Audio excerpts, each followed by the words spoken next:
కాదు ఆ నినాదం అని అవగాహన లేకున్నది కొంత సమాజం. అహరాజాంగం ప్రతిఫలాలు పొందుతూ జనం అది అంటే తని అడిగే అవివేకుల దేశం.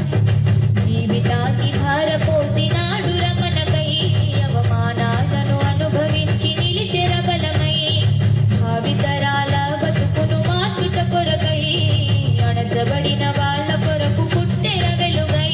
నువ్వు చదువుతున్న ఈ చదువు ఆయన రాత, నువ్వు చేసుకునే నౌకరి ఆయన రాతే, నువ్వు పొందే పదవి అయిన ఆయన పిచ్చే.